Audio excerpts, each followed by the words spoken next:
Several decades ago in Jamaica, a popular imported brand of baby formula sponsored baby contests. Finding a healthy-looking baby was the intent. My guest emerged as a champion baby for the island. The irony is that she was recommended for dismissal from her job for having two babies in one 12-month period. She did manage to hold on to that job, though. This champion woman will tell you why Winnie Mandela covered her eyes as she watched a police escort ahead of her car. Champion for her church, champion for her community, champion for children. You are about to meet Jamaica's first woman motorcycle cop, retired Superintendent of Police, Ionie Ramsay Nelson. Good evening. This is Profile. I am Faye Ellington.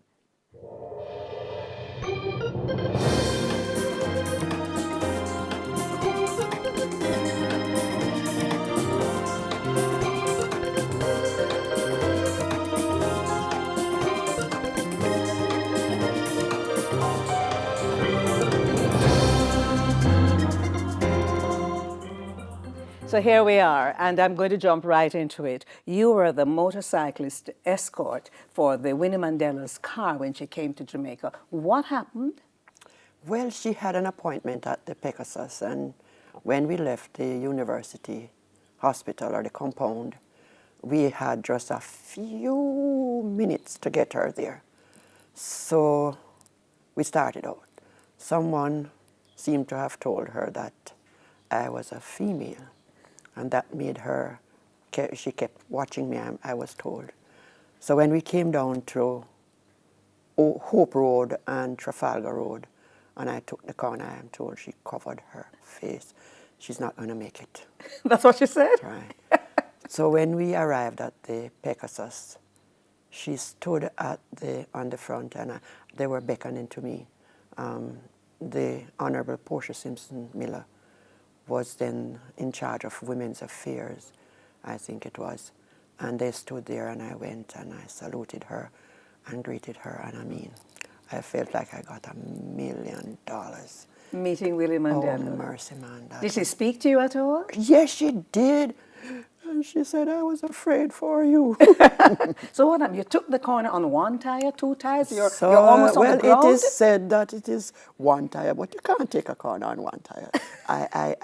You see, the thing is that when you are trained to do something and you enjoy doing it, I was taught to ride. And over the years, you know, the experience and knowing the machine itself and knowing what I was capable of doing. And there was a good forerunner. So I knew that the path would have been clear, so I just gave it everything and went on. And you didn't get a ticket for speeding, did you, that day? Not yet. Let's get back to the very beginning. St. Elizabeth, Southfield. Mm-hmm. What was your home like? Well, it was a very humble space. Both my parents were there. I had a father that was absolutely great. Mm-hmm. Were you the favorite child?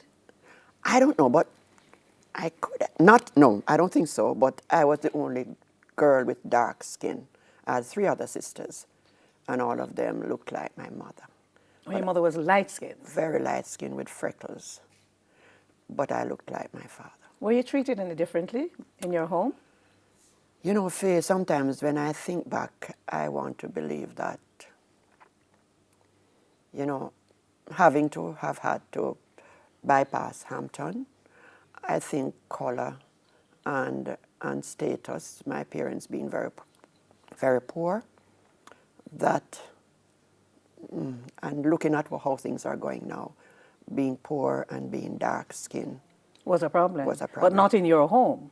No, not in the home, because the fact is that the balance was there. My father, both my parents were able to get things going and to agree and disagree without us realizing if and when they're having a problem. You have to be very, very smart to ever hear them arguing at all. For how many years were they married? I think it was 60-something years before my father passed in 1990, and my mother went in 1993. And right on your right hand, Mm-hmm. you're wearing your mother's wedding ring. Yes. A solid one. Solid one. You know? Solid. Very solid. What values were you taught in your home? You were brought up in an Adventist, Seventh-day Adventist Adventist home. What values were you taught? The importance of family, the importance of speaking the truth, the importance of making use of the opportunities that presented itself, to occupy your time doing something.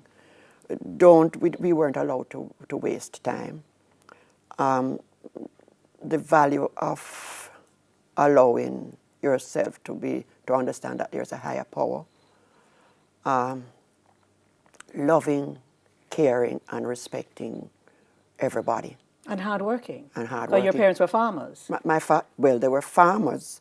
My father was a good carpenter mason, but when there was no work, he farmed. And there was something known as day for day. You ever heard about Yeah, that? man, we call it morning sport, which part I come from.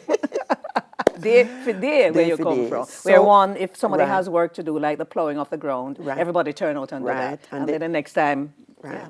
So when he didn't have any mason work or carpenter work to do, we would work on the little piece of land we had. What did he cultivate? We cultivated everything. We had cabbage. What's the name of the little thing that looked like? Brussels sprouts? Brussels sprouts, arrowroot, every type of peas that you can think of. Potatoes, cassava. I never think of St. Elizabeth and not think of melon. You had melon? No, we didn't have, well, yes, but it was seasonal. But like food, we had everything somewhere, or the neighbor had it. And those days people shared, and people cared very much for each other. Your father also and your mother had chickens, but for some reason, you weren't very fond of chickens. What was the story behind that? Well, for me, they had very bad eating habits. What do you mean? They pick up anything on the ground and they would just walk around, scratch, pick up and eat. And I didn't like that at all. So as a result of that, I never touched chicken. You've never had chicken? No, never, ever. What about eggs? Can I tell you why? Tell If me. you don't eat the fowl, why would you want to eat what? Okay, I got you. Ionie Ramsay Nelson is my guest, and we're continuing our conversation. Now, what were the schools you first attended as a little girl? I went to Mayfield Primary School. Before that, Hamilton Prep, then Mayfield Primary School, and then I went to Bethel and Belfield High Schools. You mentioned earlier on that you had to pass Hampton. Boy. Was it your parents' desire to have you attend Hampton, or what happened? I think there was a teacher in the district that thought I was very special. And so outside of school hours, I had to go to her home every Sunday, and she would review my work for the entire week, what her other colleagues did. And she would set me a set of work, which I had to do, Miss Lorraine Chisholm. And eventually she went to the then West Indies College to work. She taught there for a long time until she passed. She retired and then she passed. But Was she preparing you for Hampton? yeah, I was prepared for Hampton, and So I what was happened? qualified to go to.